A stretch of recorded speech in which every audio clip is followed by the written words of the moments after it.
Bismillahirrahmanirrahim. Assalamualaikum warahmatullahi taala wabarakatuh. Alhamdulillah, alhamdulillahilladzi hadana li hadza wa ma kunna linahtadiya laula an hadanallah. Wassalatu wassalamu ala Rasulillah wa ala alihi wa sahbihi wa man wala. Rabbi shrah li sadri wa yassir amri wa hlul 'uqdatam min lisani yafqahu qawli. Subhanaka la ilma lana illa ma 'allamtana innaka antal alimul hakim. La haula wa la quwata illa billahil aliyil azim. Yang dihormati lagi saya muliakan sahabat saya Ustaz Tuan Syed Nur Hisham, orang yang kita tua-tuakan, Tuan Haji Arsyad, seterusnya kepada sahabat-sahabat yang diraikan, yang dimuliakan, yang hadir di dalam majlis ilmu pada malam ini. Mudah-mudahan Allah Subhanahu Wa Taala akan murnikan yang baik-baik untuk kita, bukan sekadar untuk kita tetapi dapat kita panjangkan kepada orang yang tidak hadir di dalam majlis ini, insya-Allah. Dan majlis ilmu, ya. Orang yang kita tua-tuakan, Haji Arsyad, maksudnya? Ya. Tua-tuakan dari segi ilmunya, dari segi tenaganya, dari segi semangatnya masih muda tu. Yang kita tua-tuakan maksudnya ilmu. Sebab itu kadang-kadang kita lihat di dalam sejarah, seorang tua tu dia kadang-kadang dia berguru dengan guru yang lebih muda daripadanya. Tetapi guru yang lebih muda itu ditua-tuakan atas ilmunya, atas akhlaknya, atas wibawanya. Jadi itulah yang maksud saya kata yang ditua-tuakan kepada Tuan Haji Arsyad. Jadi Tuan Haji Arsyad jangan pula terasa dia dituakan, tapi ditua-tuakan. Itu berbeza tu. Baik. Seperti mana kita sedia maklum, hidup ini memang untuk diuji. Allazi khalaqal mauta wal hayata liyabluwakum ayyukum ahsanu amala.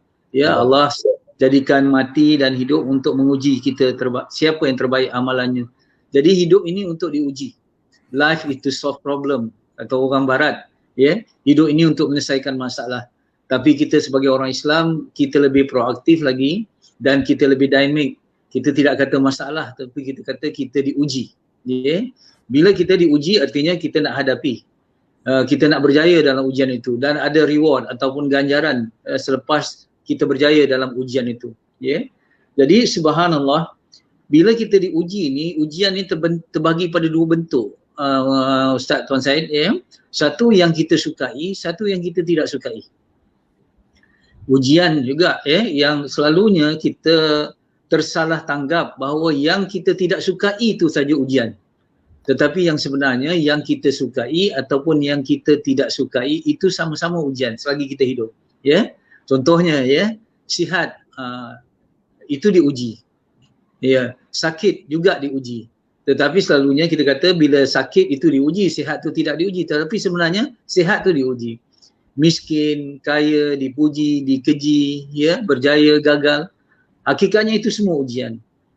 Cuma kita berbeza dengan orang-orang yang muqarrabin, orang yang dekat dengan Allah. Kita ni orang nak cuba jadi orang soleh, nak jadi orang mukmin pun jadilah. Tetapi orang yang muqarrabin dia berbeza.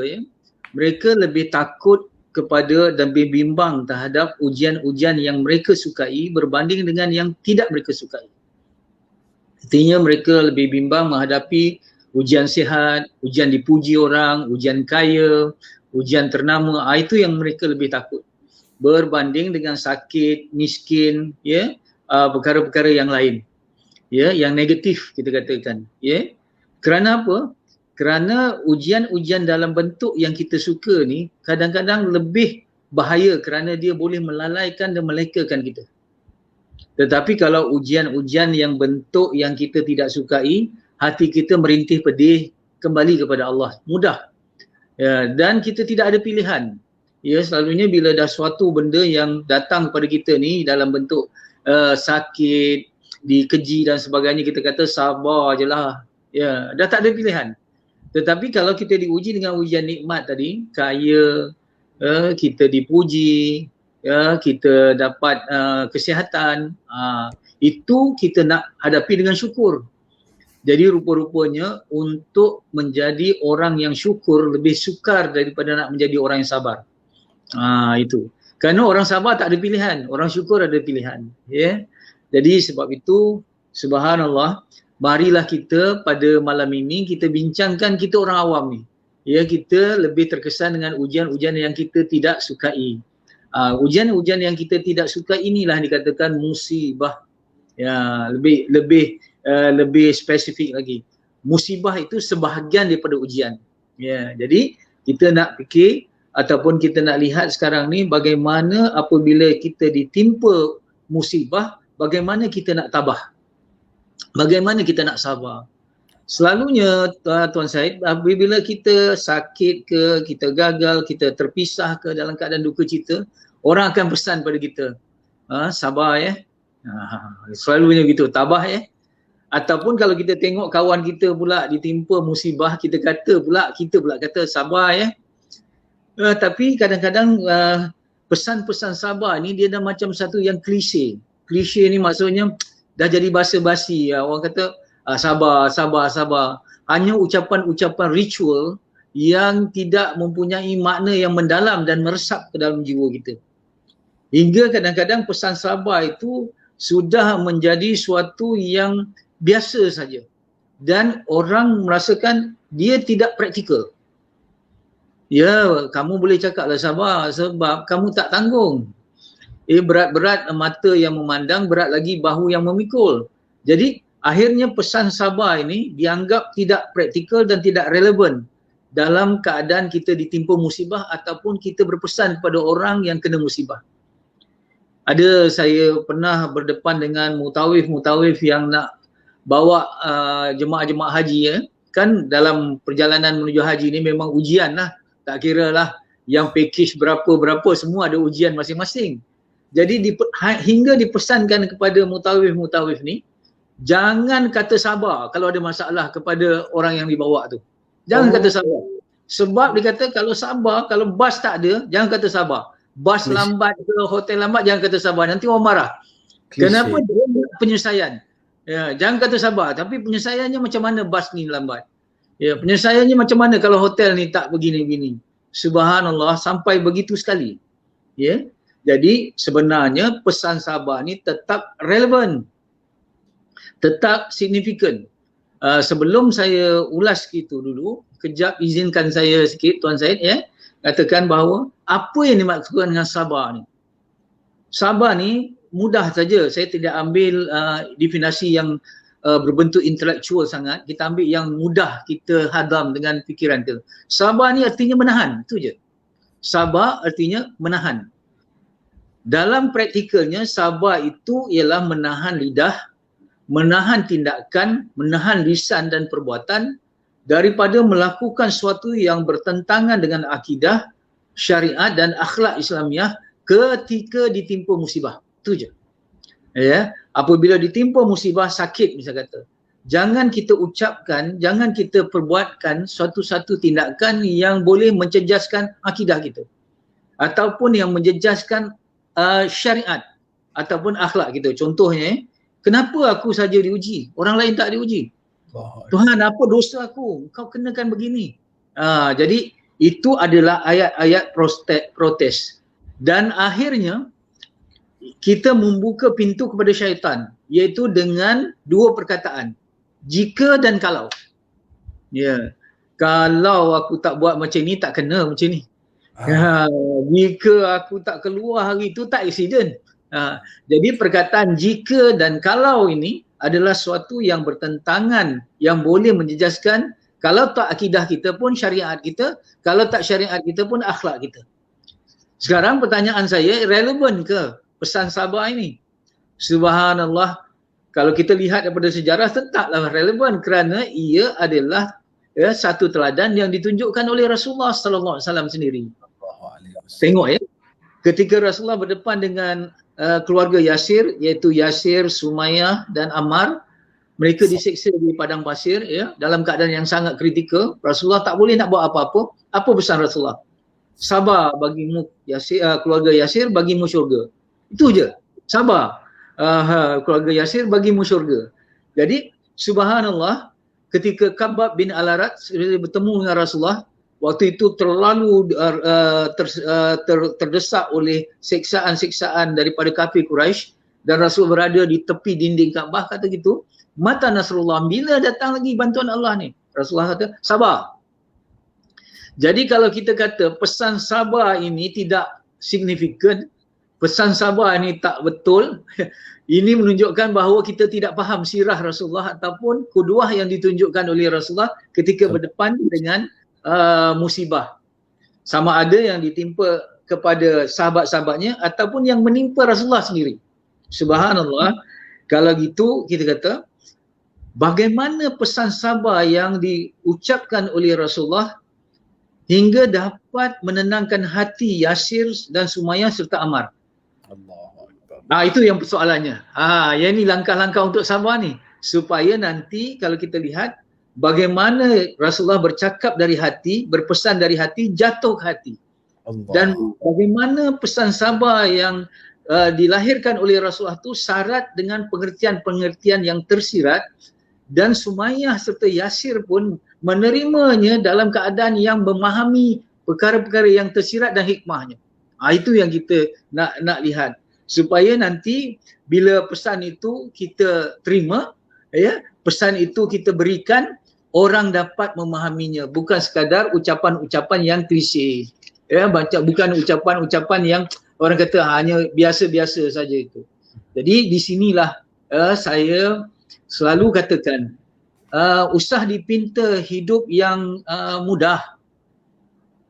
Usah dipinta hidup yang mudah, kerana hidup tidak akan mudah.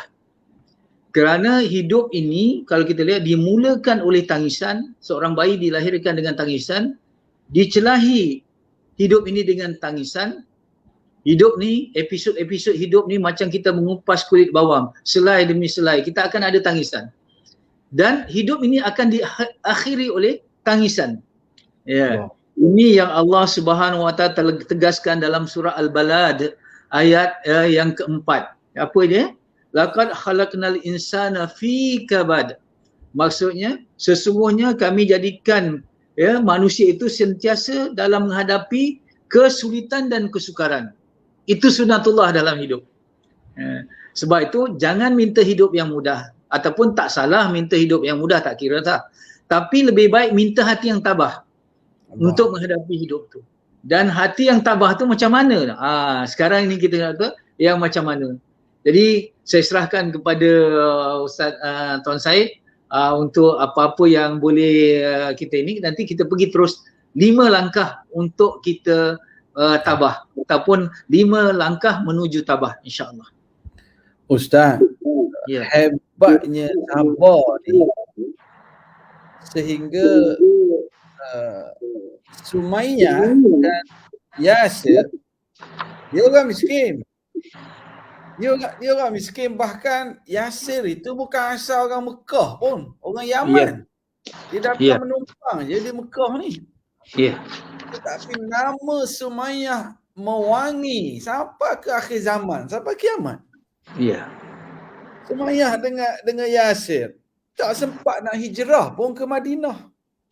Sumayyah dengan Yasir tak sempat pun nak bersama berperang dengan Nabi, perang Badar, Uhud, Ahzab, tak sempat. Dan tak tahu pun tegaknya Daulah Islamiah. Tak ada. Tak sempat.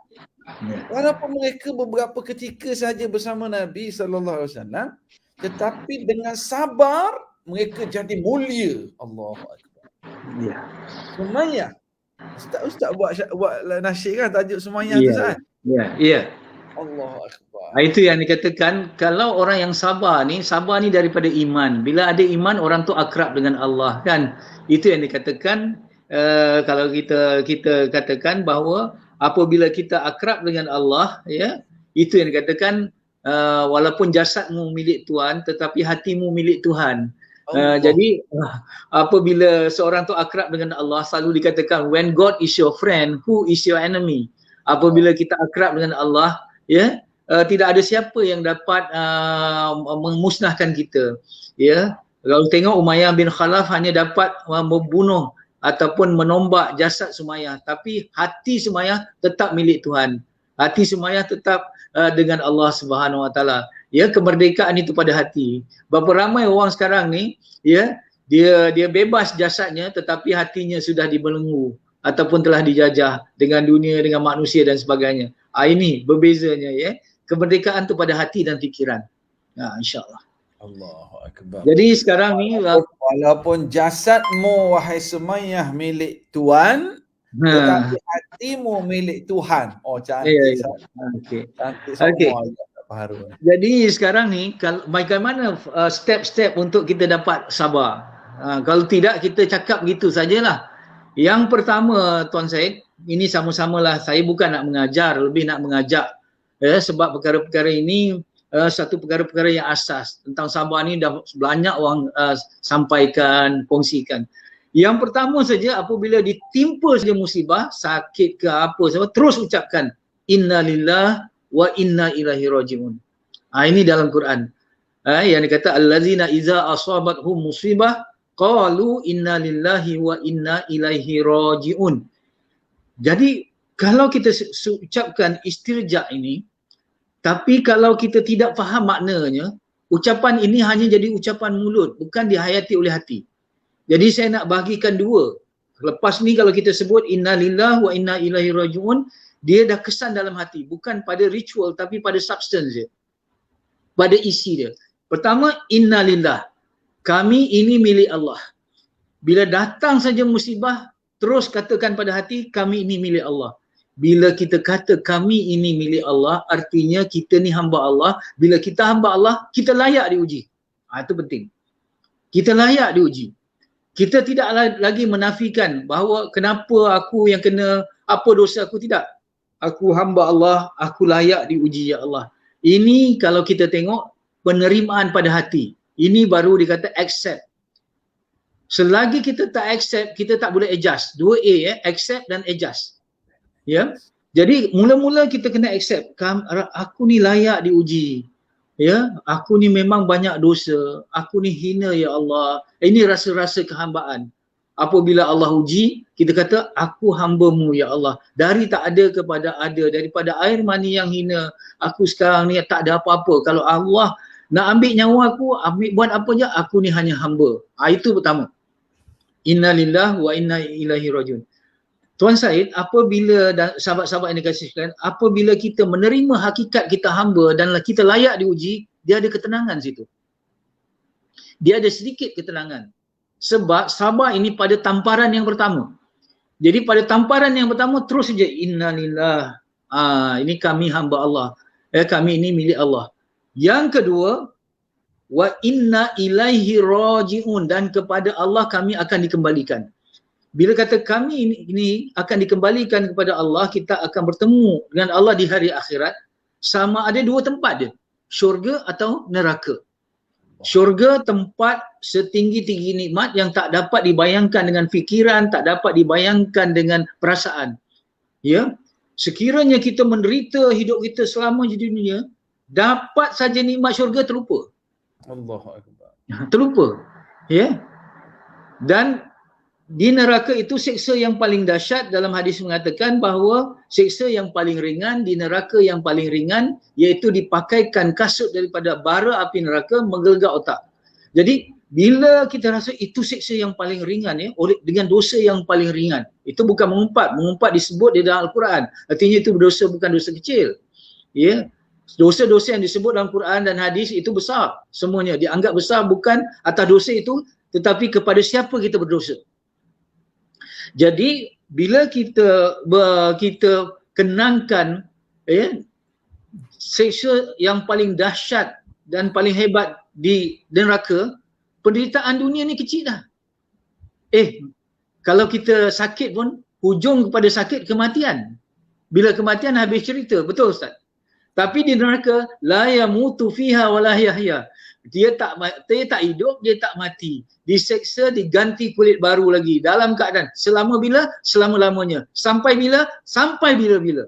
Jadi penderitaan pada dunia yang sedang kita hadapi itu, bila mengenangkan penderitaan akhirat, dah jadi lega dah sikit. Wah, sebab itu keyakinan kita pada hari akhirat sangat penting ketika kita hidup di dunia. supaya penderitaan yang kita hadapi di dunia ini jadi kecil mengenangkan penderitaan di hari akhirat yang lebih dahsyat. Okey, kenapa kita duka cita? Kenapa kita rasa musibah menimpa? Kita terlepas nikmat. Terlepas buat perniagaan, gagal, orang keji kita dan sebagainya. Cuba bandingkan nikmat di akhirat yang kalau kita tak sabar kita terlepas.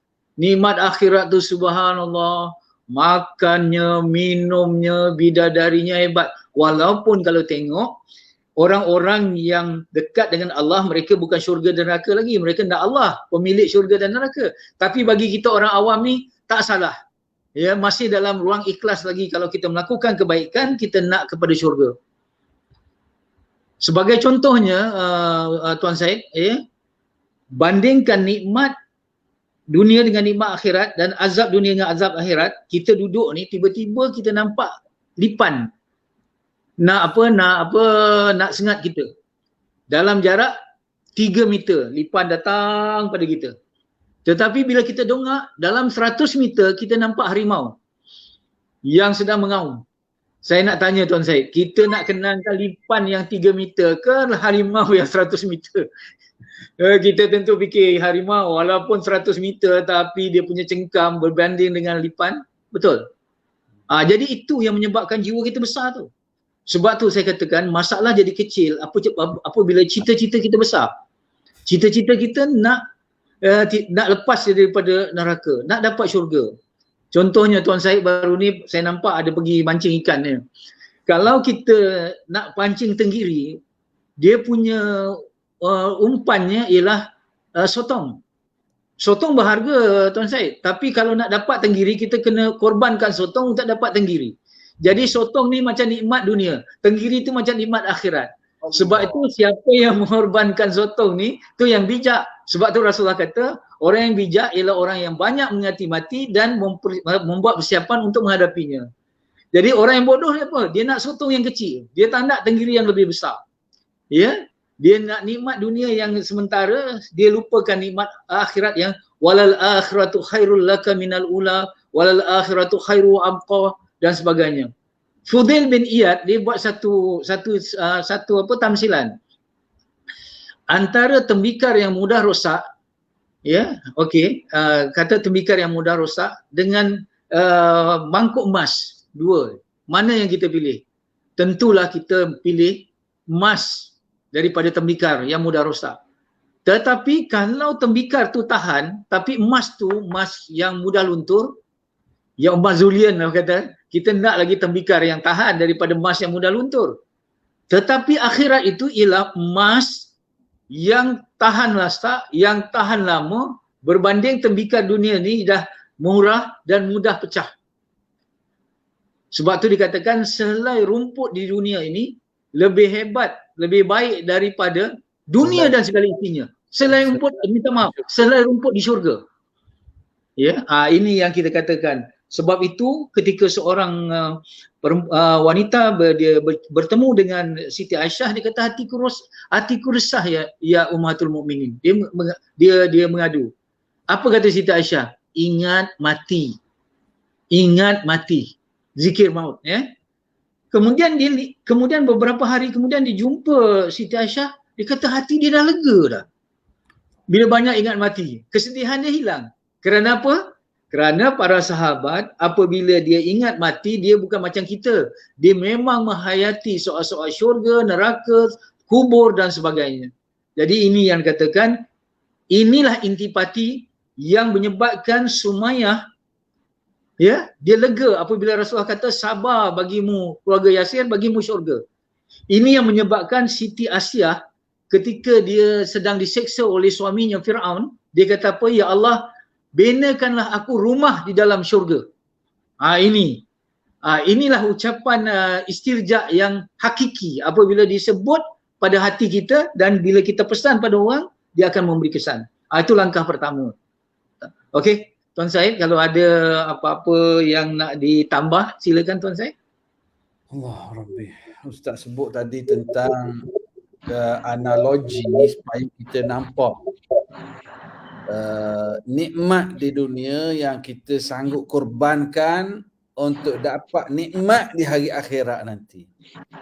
Kesakitan, kesukaran di dunia kita rasa kecil bila kita tengok azab di hari akhirat yang sangat-sangat besar. Allahu Akbar. Cuma gitulah Ustaz. Kita nak memproses, nak mendidik hati ni Ustaz. Okey. Nak mendidik hati begitu mencabar Ustaz. Mungkin Ustaz boleh bagi tahu langkah-langkah seterusnya lagi. Ya, sabar ni ya, dia ada kaitan dengan iman. Bila kita rujuk kepada guru-guru kita, apabila kita berdepan dengan nikmat, kita nak syukur. Apabila kita berdepan dengan musibah, kita nak sabar. Macam mana nak syukur dan dengan sabar? Guru kita pesan satu je, banyakkan zikrullah. Itu je. Banyakkan zikrullah. Dan zikrullah yang paling besar ialah yang Allah sebut dalam surah Taha ialah wa aqimus salata li zikri, dan dirikanlah solat untuk zikir, mengingatiku. Jadi sebab tu dia kata wasta'inu bis-sabri was-salah. Dia dekat tu. Ya, jadi okey. Kita letakkan tepi sekejap yang itu. Kita pergi langkah yang kedua. Langkah yang kedua, kalau tadi surah Al-Baqarah ayat yang kata saya masih ingat 156, sekarang kita Al-Baqarah juga 216. A'udzubillahi minasyaitonirrajim. Ya. Wa asa an takrahu syai'an fa huwa khairul lakum wa asa an tuhibbu syai'an fa huwa syarrul lakum. Wallahu wa ya'lamu wa antum la ta'lamun. Maksudnya ya, ada perkara yang kamu tak suka tapi itu baik bagi kamu. Ada perkara yang kamu sukai pula tapi itu tak baik bagi kamu. Ya. Allah lebih tahu, kamu tak tahu. Wa antum la ta'lamun. Kita menerima ujian dengan ilmu yang terbatas. Allah menguji kita dengan ilmunya yang maha luas. Betul. Jadi subhanallah, ya, kadang-kadang kita nampak sihat itu baik, tapi Allah bagi sakit. Kita kata tak baik. Tetapi tidak, sakit itu sebenarnya bila Allah dah berikan kepada kita, terus sangka baik. Walaupun aku tak suka ya Allah, tapi engkau bagi juga, tapi apa yang kau berikan tentu baik ya Allah. Pujuk hati kita, tentu baik. Sebab itu dipesankan oleh Ibnu Athaillah As-Sakandari dalam Hikam, dia kata apa? Bila Allah menguji kamu dengan musibah, Allah tidak menanggalkan sifat kasih sayangnya semasa menguji. Maksudnya Allah uji dengan sakit, Allah uji dengan keperitan dan sebagainya itu. Allah uji itu dengan sayang sebenarnya. Allah uji kita dengan sayang. Kerana apa? Kerana di sebalik kesakitan itu kadang-kadang bila kita dah sakit sangat, kita cuba ubat jugalah usia. Rujuk kepada kuliah tawakal baru ni oleh tuan guru kita Pasir Padang tentang tawakal kita ubat juga. Tapi kalau belum baik, tapi kadang-kadang orang kata apa, bila semua ni tak dah jalan doktor, cara ini tak baik, waktu itu kita teringat pesan Buya Hamka. Apa Buya Hamka kata? Ketika pintu-pintu di dunia sudah tertutup, pintu ke langit lapang terluang. Maksud tu kita boleh menghadap kepada Allah. Kita mula bangun malam, kita mula zikir dengan Allah, mula serius dengan Allah. Akhirnya dengan sakit itu, Allah melorongkan kita untuk mendapat nikmat yang lebih baik, iaitu nikmat qiyam, nikmat Quran dan sebagainya. Subhanallah, Allah tak selesaikan masalah itu tetapi Allah bagi yang lebih baik. Itu yang katakan tadi. God always move in mysterious way. Allah sentiasa bergerak dengan misteri sebab ilmu kita terbatas. Ataupun ada kadang-kadang kita perkara yang kita yang kita suka tapi itu tak baik bagi kita. Cuba kita tengok dalam kehidupan kita kadang-kadang perkara-perkara yang kita tak suka tu bila kita terima dulu rupa-rupanya dia memerlukan masa tertentu terjawab. Yang tak baik tu sebenarnya baik. Saya pernah jumpa orang tua di kampung, dia kata anak dia ada 7 orang, semua anak dia menjadi. Seorang ni je yang tak jadi ustaz. Hantar ke sini, fail, hantar ke sini. Jadi duduk rumah je ustaz. Adik-beradik dia semua belajar overseas pergi sini. Akhirnya bila dia dah tua, bila yang nak jaga tu, yang itulah yang jaga tu. Rupanya Allah sparekan yang itu untuk dia. Jadi kita tak nampak. Gitu ya. Dan juga ada saya jumpa seorang lelaki pernah putus cinta Ustaz. Pernah putus cinta. Saya jumpa di masjid dalam keadaan suram, betul. Lelaki ni mengikut kajian, kalau dia putus cinta, dia lebih teruk daripada wanita mengikut kajian. Ya. Itu. Ya, dia fresh dalam cinta, dia bagi tahu Ustaz, saya gini. Saya waktu tu apa saya boleh pesan, saya kata ginilah, tak semestinya, tak baik. Gini. Saya jumpa di Masjid Manjelara. Beberapa tahun kemudian, 5 tahun, saya jumpa dia di masjid juga. Rupanya lelaki ni kaki masjid lah, di Shah Alam. Waktu itu muka dia cerah Ustaz. Saya dah kahwin dengan perempuan yang lain itu, saya bahagia betul. Tengok. Ada benda yang kita tak terlepas tu, tiba-tiba yang kita terima yang datang daripada Allah tu yang baik. Allah. Saya teringat kata daripada Sayyidina Ali, radhiyallahu anhu karamallahu wajhah. Dia kata begini, saya teringat kata-kata Sayyidina Ali ni sebab menusuk sangat jiwa. Ketika aku berdoa dan doaku tidak diperkenankan, aku lebih gembira kerana Allah telah memilih untukku, bukan aku yang memilih untuk diriku. Maksudnya bila kita doa, kita tak makbul, sebenarnya Allah sedang pilih untuk kita, bukan mengikut pilihan kita, dan pilihan Allah tentulah yang lebih baik, betul tak? Jadi ini kita perlu tanamkan pujuk-pujuk hati kita, bila ada. Sebab itu musibah ni, dia punya kesabaran ni tamparan yang pertama. Tamparan pertama ni lah yang nak bawa pujuk hati ni. Kita kata, ya Allah baik, walaupun aku tak nampak baik lagi, ya Allah aku tahu, aku yakin daripada engkau mesti baik. Daripada engkau mesti baik. Ana inna zanni abdi bi. Ya, kita ni mengikut sangka hamba. Itu step yang kedua. Step yang pertama tadi, ucapkan istirja, yang kedua pujuk hati. Kata yang ini baik untuk kita, walaupun belum kita nampak baik. Okey. Ustaz. Ada satu buku dia kata, Dale Carnegie dia dalam bukunya Stop Worrying and Start Living, dia kata apa? Kalau kita terima satu perkara buruk, dia kata cuba tulis atas kertas. Bila kita tulis semua kesusahan kita atas kertas tu, lepas tu kita masuk dalam sampul, letakkan di mana-mana, kemudian sebulan atau 2 bulan kemudian ambil balik sampul tu, baca balik. Katalah kini sekarang ni ada musibah kan, kita pun tulis atas kertas perasaan hati kita ketika ditimpa musibah, tulis semua, masuk dalam sampul, letak. Sebulan atau 2 bulan kemudian pergi cari balik, baca. Bila kita baca, Tuan Syed, rasa bodoh betul waktu kita tulis tu. Sebab times heal. Allah ciptakan masa ni makhluk. Antara kelebihan makhluk masa ni, ia menyebabkan luka kita boleh sembuh tanpa kita buat apa-apa. Bagi masa saja. Subhanallah. Jadi itu yang kedua. Langkah ketiga dalam surah Al-Baqarah lagi. Wala nabluwannakum bi syai'im minal khauf wal ju'. Dan sesungguhnya kami akan pasti menguji kamu bi syai'in. Bi syai'in tu artinya apa Tuan Syed? Sedikit. Jadi ujian yang menerima kita walaupun kita rasa teruk ni, sebenarnya sedikit berbanding yang kita suka. Dalam hidup ni yang kita tak suka dengan yang kita suka, ujian dalam bentuk musibah dengan ujian dalam bentuk yang kita suka tu lebih banyak. Cuma yang menyebabkan kita ni, manusia ni lemahnya apa ya? Sebab tu dikatakan manusia ni lemah sebab kita selalu menghitung bukan kesyukuran kita, tapi kita hitung kesukaran kita. Kita lihat apa yang tak ada Tuan Syed, bukan kita lihat apa yang ada.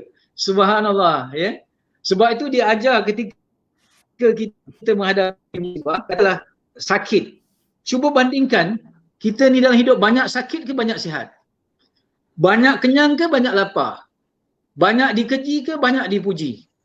Banyak berpisah ke banyak bertemu? Oh subhanallah, kita sebenarnya banyak perkara-perkara yang lebih baik yang kita suka berbanding yang kita tak suka. Sebab tu Nabi Ayub dia malu nak mengadu pada Allah ketika dia ditimpa penyakit. Sebab itu salah satu ini kaedah lah Tuan Syed dengan sahabat-sahabat yang dikasih sekalian, saya mengingatkan para rasul dia tidak meminta dengan doa dia. Awal-awal dia tidak meminta, dia bermunajat.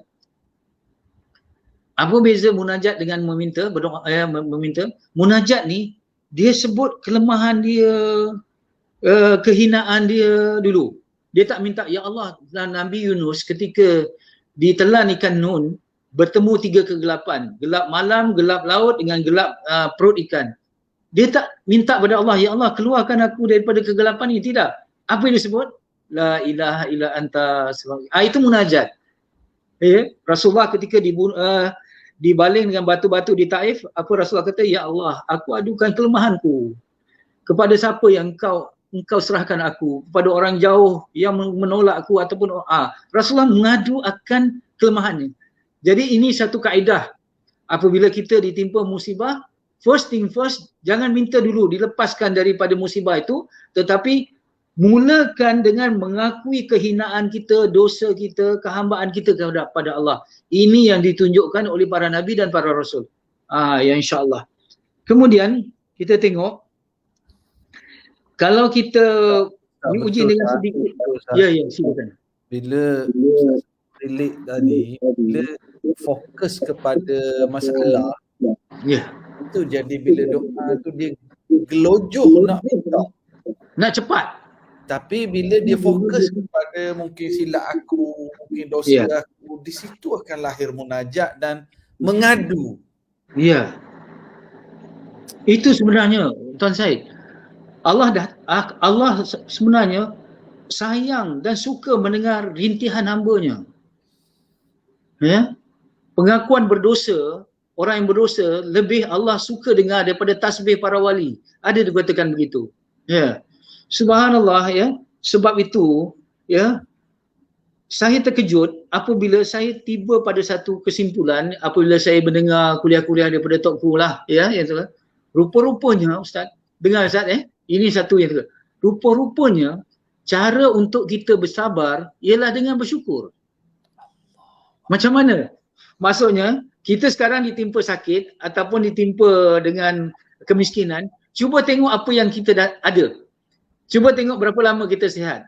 Bila kita tengok apa yang kita ada, bukan kita apa yang kita tak ada, rupanya kita bersyukur. Bila bersyukur tu, itulah cara untuk kita bersabar. Subhanallah. Ini. Tapi ialah manusia ini kelemahan dia selalunya dia sangat derhaka. Kalau dalam surah Al-Ma'arij manusia ni bila dia ditimpa nikmat dia kedekut, bila ditimpa musibah dia keluh kesah. Tetapi cuba kita jadi orang yang beriman yang dikatakan wabasyiril mu'minin allazina iza asabathum musibah qalu inna lillahi wa inna ilaihi raji'un. Jadi bila kena saja ujian sedikit ya Allah dibandingkan dengan aku yang sihat. Gitu.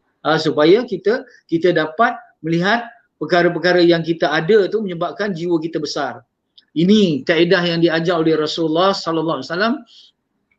Cara mengecilkan masalah ialah dengan membesarkan cita-cita. Kalau kita kata al-jannatu rahatuna, syurga itu tempat rehat kita, itu cita-cita kita. Cita-cita kita yang besar tu akan mengecilkan masalah, insya-Allah. Itu step yang ketiga ke? Yang keempat. Kalau kita tengok sekejap Ustaz, Ana nak fadal. Bila Ustaz sebut tadi cara kita untuk bersabar ialah dengan cara kita bersyukur. Subhanallah, subhanallah. Maknanya bila kita fokus kepada nikmat-nikmat yang Allah Ta'ala beri pada kita, automatically musibah itu jadi kecil. Allah Akbar.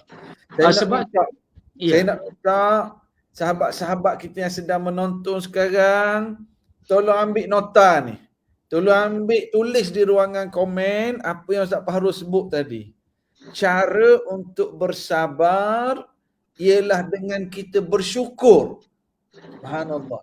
Bila kita syukur, kita tengok nikmat tu, nikmat ni, banyaknya nikmat, yang masalah ini akan jadi kecil. Tulis di ruangan komen dan tag seramai mungkin rakan-rakan kita. Bermakna apa yang Ustaz Fahruz sebut tadi, kita panjangkan ilmu. Panjangkan nasihat ini pada sahabat-sahabat kita. Saya nak minta sahabat-sahabat tulis sikit di ruangan komen. Cara untuk bersabar ialah dengan bersyukur. Kemudian tag friend-friend kita. Biar naik point notification ini di Facebook dia orang. Dia orang pun, gini rupanya. Cara untuk sabar ialah dengan kita fokus pada nikmat-nikmat lain yang lagi banyak. Allahu Akbar. Allah. Sambung Ustaz, sila. Satu lagi, kita kadang-kadang sebab tu yang katakan dalam bab bila diuji dengan dunia ni, yang dikata minal ju' wal minal ju' wal khauf, ya, yang dikata kekurangan tumbuh-tumbuhan dan sebagainya itu, ya, kita kena lihat orang yang lebih bawah daripada kita. Bila orang yang di bawah kita, kita rasa lega. Ya. Sebab tu ketika kita macam di atas jalan raya kan, tiba-tiba accident, orang accident, kita selalunya tengok gitu. Waktu tu kena syukur. Ya, kita tak kena, tapi janganlah kata depan dia. Ya, tapi dalam hati kita, ya Allah, mujur, aku yang tak kena, ya. Begitu. Jadi sebab tu selalu dikatakan jangan terlalu runsing kalau kita berjalan tidak berkasut kerana ada orang yang tidak berkaki, contoh. Ya, selalu kita itu. Dan cara lagi ialah bagaimana kita, itu tadi kita melihat orang bawah, dan kita lihat orang atas kita yang katakan, ya, rasul-rasul ni semua adalah teladan bagi kita, ya. Ketika Rasulullah diuji dengan tahun kesedihan, ya, meninggal dunianya Abu Talib, bapa saudaranya, dan juga Siti Khadijah, Rasulullah dianjak kembara rohani dia, Isra' Mi'raj. Dan bila Mi'raj tu jumpa rasul-rasul, Nabi Musa jumpa, Nabi Ibrahim jumpa. Apa dia, Ustaz? Sebab jumpa dengan rasul-rasul ulul azmi yang lain ni, Allah Subhanahu Wa Taala nak bagi tahu, wahai Muhammad, seolah-olah begitu, kamu diuji, rasul-rasul sebelum kamu pun diuji juga. Jadi rupanya bila kita fikir kita dalam satu geng ataupun satu kelompok yang sama-sama menerima nasib, apabila diuji kita akan rasa lega, Ustaz. Ada sama-sama. Sebab tu kena hidup berjemaah ni. Kena cari kawan-kawan yang baik supaya kita boleh berkongsi. Satu ketika ada seorang sahabat saya, ni cerita biasa, Ustaz, dia bila kena diisytiharkan, doktor bagi tahu dia kena diabetes, dia down, Ustaz. Allah. Diabetes ni tahap ini tak boleh ini, tak boleh ini. Tetapi satu ketika, Ustaz, dia pergi ke hospital waktu dia nak buat check up dan nak ambil ubat, Ustaz. Masa dia tunggu tu, dia jumpa geng-geng diabetes sekali. Ada yang dah bertahun, ada yang dah potong kaki. Waktu tu dah lega, Ustaz. Ya. Waktu tu dia rasa lega sebab dia senasib. Begitulah Rasulullah bila dia jumpa Nabi Musa yang diuji dengan Fir'aun, dia jumpa Nabi Ibrahim, diuji dengan Namrud. Kita bila kita diuji, oh Alhamdulillah, mudah-mudahan ya kita sedang mengikuti jejak-jejak orang saleh, jejak-jejak orang yang baik. Ini kena. Ini yang dikatakan hanya sedikit. Kemudian yang keempat, kita baca surah Al-Insyirah pula, Asyrah, yang dikatakan apa dia? Ya, fa inna ma'al usri yusra, inna ma'al usri yusra. Rupanya musibah ini dihimpit dengan dua kemudahan. Kesusahan ini dihimpit oleh dua kemudahan. Jadi ujian ni sementara sebenarnya. Sementara. Lepas ini akan ada pertolongan daripada Allah. Subhanallah. Ya. Sebab itu sabar kejap. Lepas ni ada kemudahan. Cuba kita tengok episod dalam kehidupan kita. Tuan Syed pun ada, saya pun ada. Saya dah 60, Ustaz. Banyak yang kesusahan yang saya lalui dalam kehidupan ini. Subhanallah. Kadang-kadang Ustaz, saya terkenang. Kalau saya disuruh lagi melalui kesusahan yang pernah saya lalui, sekarang, saya tak mampu. Bila kenangkan itu. Tapi kenapa dulu mampu? Ini yang dikatakan, ya, seperti mana Allah telah mengangkat musibah pada masa-masa yang lalu, begitulah Allah akan mengangkat musibah pada masa kini, dan Allah akan mengangkat musibah yang kita akan hadapi akan datang. Allah tu sayang lebih daripada sayang seorang ibu kepada anaknya. Allah menguji sementara. Satu kesusahan dihimpit oleh dua kemudahan. Fa inna ma'al usri yusra, inna ma'al usri yusra. Yang itu kita kena, insya-Allah ada bantuan Allah ni. Ada bantuan Allah ni. Kita kata begitu saja, insya-Allah. Dan akhirnya, ini langkah yang kelima. Ada lagi Datuk, tapi saya ambil yang kelima, yang akhir. Ialah apabila kita diuji, pegang betul-betul. La yukallifullahu nafsan illa wus'aha. Allah tidak membeban kita dengan satu beban yang kita tak mampu hadapi. Maksudnya Allah tidak overdose dalam menguji kita. Kalau Allah menguji begini, walaupun pahit, walaupun pedih, walaupun sedih sangat, tetapi itu dalam kemampuan kita hadapi. Tapi Tuan Syed, ada kadang-kadang betul tak kita rasa bila Allah bagi satu ujian macam kita tak mampu hadapi. Sedangkan Al-Quran kata Allah tak bebankan kita lebih daripada kemampuan, tapi macam kita tak mampu. Sebenarnya kita mampu. Cuma kita tidak fully utilize. Kita tak kembangkan potensi diri kita ke tahap maksimum. Kita sekarang berada di zon selesa. Bila kita berada di zon selesa, Allah nak bawa kita keluar daripada zon selesa kepada zon mencabar. Kalau dalam psikologi dia kata comfort zone dengan courage zone. Zon selesa, zon yang kita selalu ada sekarang ni. Di sini bukan letak kejayaan kita. Kejayaan kita berada di courage zone, zon yang mencabar. Jadi oleh kerana kita lama selesa di zon selesa, akhirnya kita tidak akan selesa. Allah datangkan ujian supaya kita keluar daripada zon selesa kepada zon mencabar. Waktu itu kita rasa sakit. Tapi bila kita tempuh, insya-Allah ada kebaikan.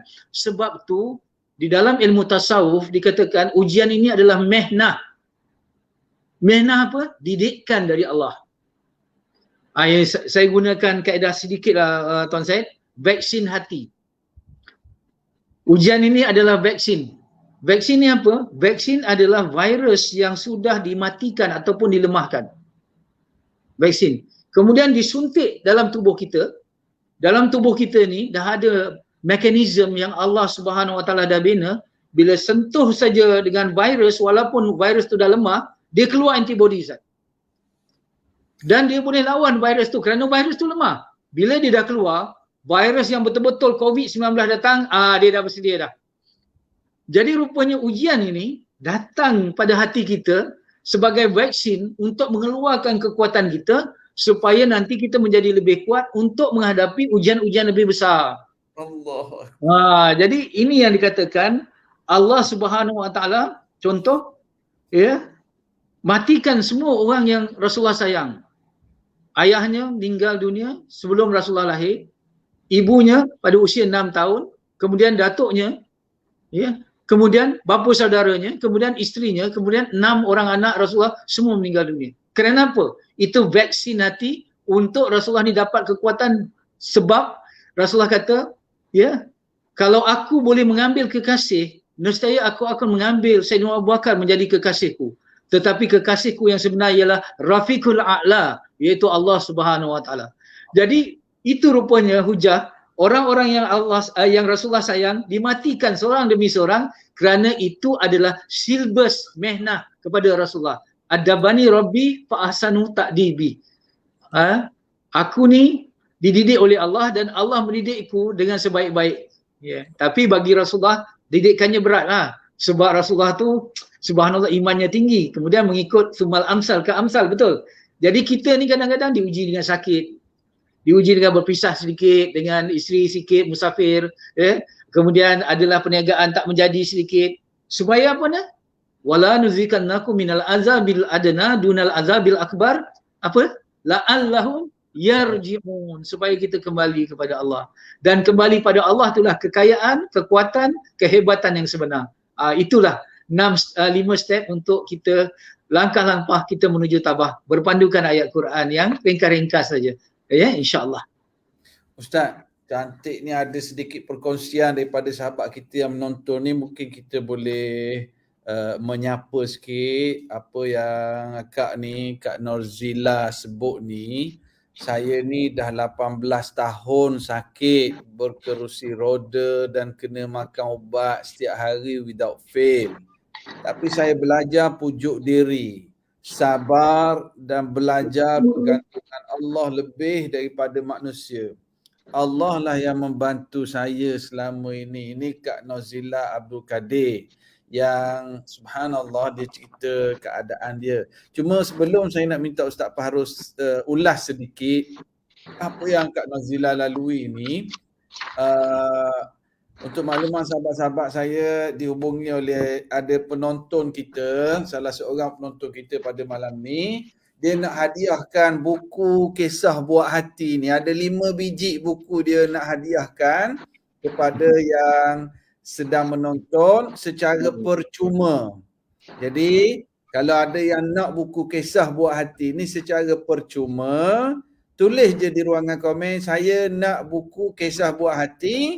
Kemudian doakan sikit kepada yang sponsor ni. Doakan untuk beliau. Beliau ada bersama kita menonton Dan beliau nak menyumbang hadiah 5 orang, mana 5 biji buku lah. Tulis saya nak buku kisah buat hati, kat ujung tu doakan sikit kepada yang sponsor buku ni. Dan bila dah terpilih nanti tolong PM saya.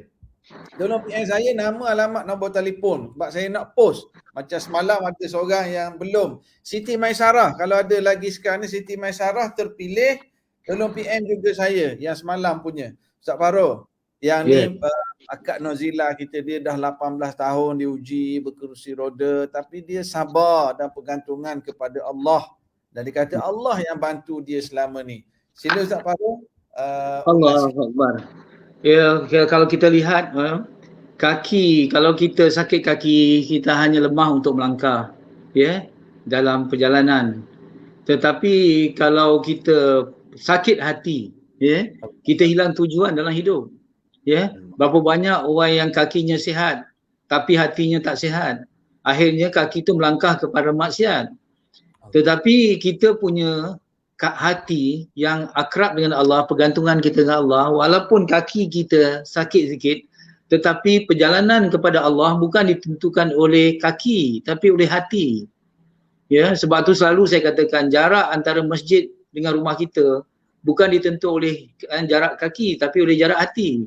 Allah. Kalau hati kita dekat, walaupun rumah kita jauh, kita boleh datang masjid. Kalau hati kita jauh daripada Allah, walaupun kaki jarak tu dekat tapi tak dapat. Jadi subhanallah, alangkah indahnya sabar, iaitu dia kata sabrun jamil. Indahnya sabar itu apabila kaki kita tak dapat berjalan, tapi hati kita makin kuat bergantung kepada Allah Subhanahu Wa Taala. Kita tidak kehilangan tujuan. Kita tidak kehilangan tujuan. Sebab itu kalau kita lihat sahabat-sahabat Rasulullah, seperti mana Ammar bin Jamuh, kalau kita tengok orang ni pincang, ada orang yang juga orang-orang istimewa, seperti mana kalau kita Abdullah bin Maktum buta dan sebagainya, semuanya orang-orang yang hebat. Jadi kita hanya kita kata dengan misal kata kita pujuk hati kita dan sebagainya, fikir kakak kita tengok ka'alfi sanati mimma ta'udun, satu hari di akhirat sama juga 1000 tahun di dunia. Tapi sebenarnya lebih daripada itu, cuma dibayangkan dalam Quran begitu. Artinya 24 jam di hari akhirat sama juga 1000 tahun di dunia. Artinya kalau usia kita, usia umat Nabi Muhammad sekadar 63, 64, 60 hingga 70 lah, kita ambil 63. Kalau 63 tahun kita hidup di dunia, bandingkan hidup di akhirat, baru 1,5 jam saja. Baru 1,5 jam. Jadi orang yang bijak, 1,5 jam ni dia rela menderita untuk dia senang selama-lamanya di hari akhirat. Itu orang yang bijak. Dia amalkan konsep hidup, pay now, play later. Pay now, bayar sekarang, play later di akhirat. Tapi orang yang dungu, orang yang bijak sini, minta maaf, tadi bijak sana, yang bijak sini ni, dia amalkan hidup terbalik. Play now, pay later. Dia nak senang-senang 1,5 jam, dia nak menderita selama-lamanya di akhirat. Tak apa kak, kita berjalan dengan kerusi roda di dunia ini, insya-Allah kita akan dapat yang lebih baik lagi di hari akhirat nanti, insya-Allah. Sebab itu dikatakan sabar tu boleh saja kalau ada iman. Itu dia kata as-sabrun nisful iman, ataupun sabar tu minal iman. Sabar tu datang daripada iman. Iman tu apa? Keyakinan kepada Allah dan keyakinan pada hari akhirat. Itu je ubat dia. Kalau tak ada keyakinan pada Allah dan tidak ada keyakinan pada hari akhirat, tak ada cinta syurga dan takut neraka, tak boleh sabar. Kita menderita, kenapa orang lain mudah macam ni? Tapi kakak tengok orang yang paling bawah, ada orang yang tak ada tangan dan tak ada kaki, ada. Dua-dua tangan tak ada, dua-dua kaki pun tak ada. Itu. Subhanallah. Musibah yang sebenar, kata para ulama, saya ulang lagi, musibah yang sebenar ialah bila kita melupakan Allah. Itulah musibah yang sebenar. Itu je. Allah. Musibah yang sebenar ialah apabila kita lupa Allah Subhanahu Wa Taala. Allahu Akbar. Ya Allah, Ustaz. Tapi gitulah bila ujian-ujian mendatang ni, apa peranan orang di sekeliling kita Ustaz? Orang yang rapat, suami ke, isteri ke, anak-anak ke. Mereka juga sedang diuji sebenarnya apabila seseorang itu diuji. Kan Ustaz? Orang di sekeliling tu, orang terdekat tu. Mereka diuji. Kita nak bantu mereka ke ataupun mereka patut membantu kita? Macam mana pandangan apa yang maksud Ustaz maksudkan? Kita tolong selesaikan baju, pakaian sebelum kita pergi office, kita kemas Allah. pakaian, kita Allah Akbar. Dia. Itulah. Maksud saya Ustaz. Saya baru ni tuan saya baca satu buku, dia kata iman, Islam, akhlak kita mesti dirasai oleh orang yang paling hampir dengan kita. Itu je. Ya. Kita tidak akan bahagia selagi orang yang berhampiran sangat dengan kita tidak bahagia. Itu je. Jadi itu ya. Sebab tu khairukum li ahlihi. Sebaik-baik kamu ialah kamu yang terbaik dengan keluargamu. Jadi di sini saya ingin kongsikan last kali tip saja. Last kali ini insya-Allah ya. Saya pernah ditimpa musibah. Bila saya jumpa guru-guru, saya pergi melilau orang kata. Cari guru-guru, ada 5 tip yang saya dapat. Dan ini langkah praktikal. Bila keluar saja daripada majlis ini, boleh amalkan. Pertama, sedekah. Sedekah. Ya, sedekah lebih tajam daripada doa dalam menghadapi musibah. Allah. Itu ada setengah kata. Sedekah tu lebih tajam, maksudnya lebih efisien daripada doa. Doa pun kena, tapi sedekah disertai dengan doa itu lebih tajam. Dan kalau boleh, pesan ulama tu pada saya rahsiakan namanya, ialah kalau boleh infak yang berkekalan. Infak yang contoh buat masjid, buat ini yang berkekalan. Yang itu. Sedekah jariah maksudnya itu. Itu paling mujarab apabila timpa musibah. Ya. Dan sekarang kita katakan kalau hati kita keras, hati kita resah, gelisah, 2, usap kepala anak yatim dengan sedekah. Ini satu. Itu pesan Rasulullah. Itu satu. Yang kedua, dia kata, maafkan kesalahan orang. Kadang-kadang kita ni resah, gelisah, rasa geram sebab ada musuh kita ataupun orang inaya kita. Maafkan dia kata. Dengar betul-betul ni pesan daripada saya ni untuk diri saya dan juga untuk ya. Kita perlu memaafkan kadang-kadang bukan kerana orang yang kita nak maafkan itu layak menerima maaf. Tetapi kita yang layak bahagia. Allah Akbar. Kita yang layak bahagia. Sebab kemarahan kita, dendam kita kepada orang lain lebih membakar diri kita berbanding dengan orang yang kita marah dan dendamkan. Sebab itu memaafkan orang lain berarti memaafkan diri kita sendiri. Itu. Kita layak bahagia. Jangan tolong bagi notis pada kebencian kita dengan kemaafan. Suruh dia keluar daripada hati kita. Pindah daripada hati kita. Jangan duduk ada hati kita. Dengan notis pindah, pindah itu ialah kemaafan. Let go, let God. Tu yang kedua. Dan yang ketiga, banyakkan Ustaz. Sekejap Ustaz. Beri kemaafan bukan sebab tak semestinya sebab dia layak terima kemaafan. Kadang-kadang dia zalim betul. Dia yang layak untuk bahagia. Bahagia, ya. Hikmah. Ya, yang ketiga, banyakkan bercakap-cakap dengan Allah. Bukan saja di dalam solat tetapi dalam waktu-waktu biasa. Tapi jangan depan orang lah, nanti orang kata kita gila. Contoh kita bawa kereta sambil tu munajat, ya Allah, aku lemah ya Allah. Bagaimana aku nak hadapi isteriku? Aku cuba dah mengambil hati dia ya Allah. Tapi tolonglah lembutkan hatiku. Tolong. Ke masa tu kita gaduh dengan isteri katakan. Ataupun apa-apa saja, ya Allah, aku sedang sakit ya Allah. Pulihkanlah aku ya Allah untuk beribadah kepada. Banyak berdialog dengan Allah pada waktu-waktu biasa. Banyak bercakap-cakap dengan Allah. Itu yang ketiga. Yang keempat, banyakkan istighfar. Dan yang kelima, banyakkan selawat. Itulah 5 yang kita istighfar, selawat, istighfar, selawat. Istighfar pembuka kepada pintu masalah. Ya, pembuka. Ya, pintu masalah tu tertutup, kita dengan istighfar kita buka. Lapang. Sebab tu kalau kita tengok bila kita banyak selawat dan istighfar, kita lapang dada. Bila lapang dada macam mana? Rabbi shrahli sadri wa yassirli amri. Bila dah lapang dada, mudah urusan.